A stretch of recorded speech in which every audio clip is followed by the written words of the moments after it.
Yeah, and things like just running out of storage space. We used to hear a lot all the time. Hey, our whole team's down, for one of our customers that wasn't hosted with us, and we would hear, oh, they just ran out of storage. The team was dumping 100 gigabytes of, some old archive files into the vault or something like that. You run out of storage and nobody can get more storage added for a while. So just things that are proactive that we do now are like those monitoring agents that make sure that when you start to get near end of storage space, we can notify us. We get notified. We can notify our customers, and we just don't have that downtime. So it's things like that that really add up over the course of a project.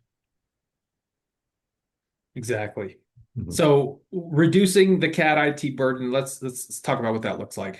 So you Yeah. have a server in your closet that comes with an IT burden. You may have an aging server in your server room right now. Some of you might.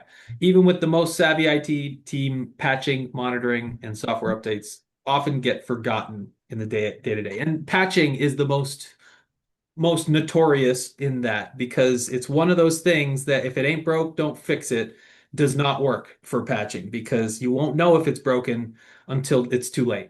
So Yeah. you And need the to way be, go I'll for it. speak to that for a second too. The way we do that is just specifically at EpiGrid, just for everyone, is that we roll those patches weekly into a demo environment so that every week, we can see the latest security patch. And usually it's not a problem, but I'd say once a year, some kind of Microsoft security patch or something breaks the SNL or the SolidWorks license manager or breaks something, and you just have to double check it and fix it real quick and then roll that back. So then we can roll those out to all of our servers, those patches, on the next cycle. So keeping everything up to date, but making sure that it's not breaking something is very important.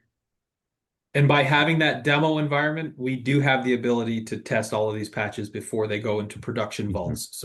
So really nice kind of loop there. Yeah.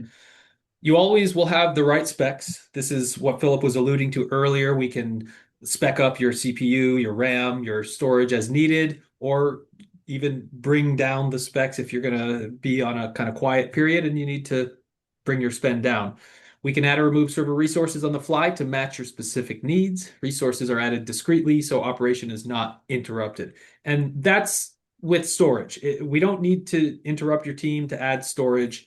But if we do need to add RAM or CPU, then we will need to coordinate that. That's a bit more involved.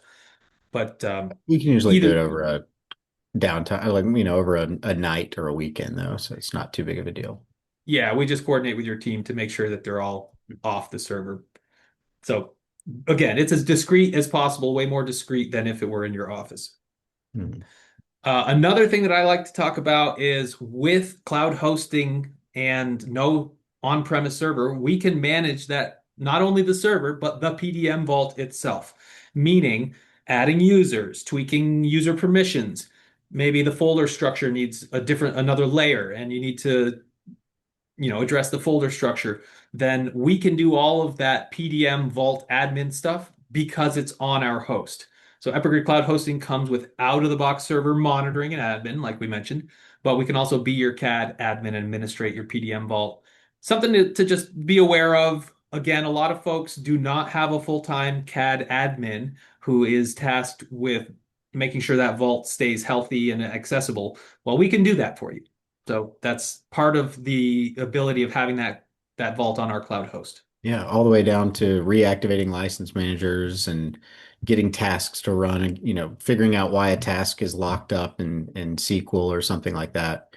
All that kind of little stuff. You have to get server access. It really takes time, and it's usually an engineer or, engineering manager or someone like that that's kind of tasked with keeping that up to date. And so we do that for all of our EpiGrid customers, and it works really well.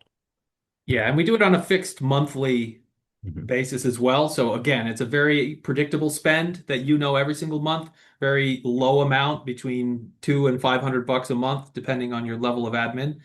And then you basically don't have to hire someone to be a CAD admin, or you can reallocate the person who's been tasked to be the CAD admin to their actual job.